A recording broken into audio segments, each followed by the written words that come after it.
नमस्ते दोस्तों, आज हमारे चैनल में आपका स्वागत है। वीरभूमि भारत की वीरता का है स्वर्णिम इतिहास। भारत भूमि सदा से वीरों की भूमि रही है। भारत माँ के वीर सपूतों ने इतिहास में स्वर्णिम अध्याय रचा है। ये सभी अपनी मातृभूमि को स्वर्ग से भी महान और पवित्र मानने वाले देश के ऐसे सपूत हैं जिन पर पूरा देश गर्व करता है। इतिहास के पन्नों में आज हम बात करेंगे उस वीरांगना की जिसने भारत भूमि के लिए जान दी। आज हम बात करेंगे रज़िया सुल्तान के जीवन बारे में बात करेंगे। इतिहास में जिसे सामान्यतः रज़िया सुल्तान या रज़िया सुल्ताना के नाम से जाना जाता है। दिल्ली सल्तनत की सुल्तान तुर्की शासकों द्वारा प्रयुक्त एक उपाधि थी। उसने 1236 ई-0 से 1240 ई-0 तक दिल्ली सल्तनत पर शासन किया। रज़िया पर्दा प्रथा त्याग कर पुरुषों की तरह खुले मुंह राजदरबार में जाती थी। यह इल्तुतमिश की पुत्री थी।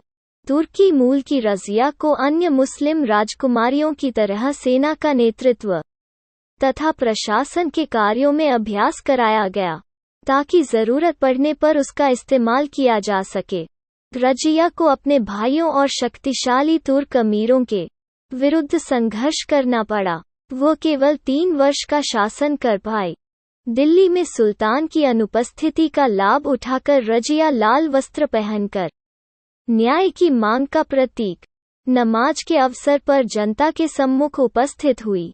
उसने शाह तुर्कों के अत्याचारों और राज्य में फैली अव्यवस्था का वर्णन किया तथा आश्वासन दिया कि शासक बनकर वो शांति एवं सुव्यवस्था स्थापित करेंगी।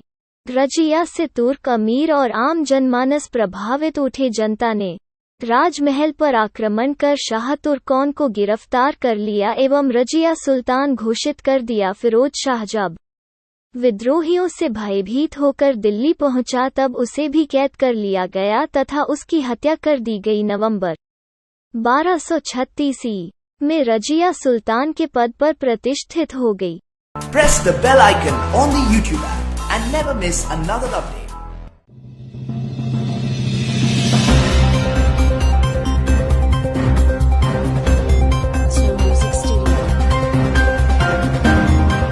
नमस्ते दोस्तों, आज हमारे चैनल में आपका स्वागत है।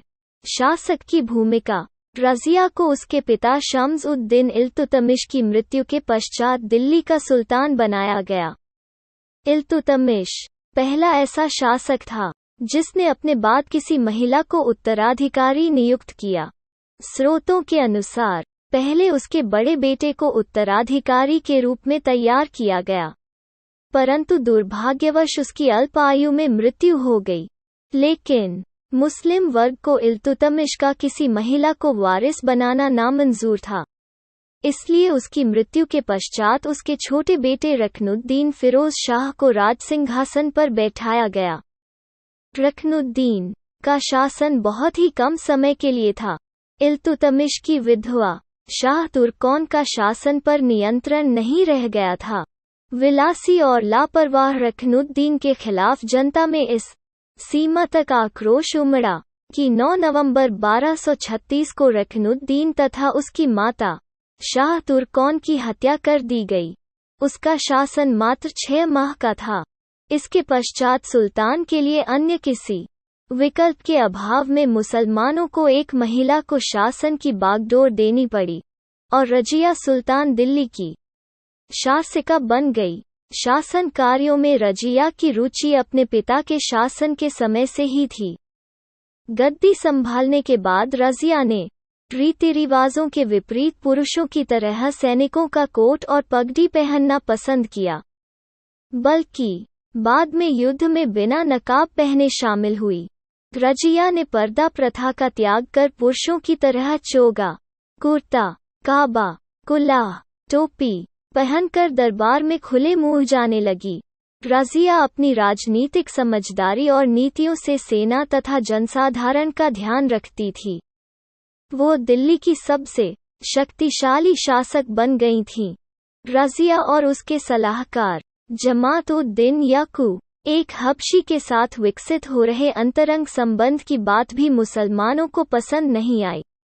रज़िया ने इस पर पर्याप्त ध्यान नहीं दिया, किंतु उसका इस संबंध के परिणाम को कम आंकना अपने राज्य के लिए घातक सिद्ध हुआ। Press the bell icon on the YouTube app and never miss another update.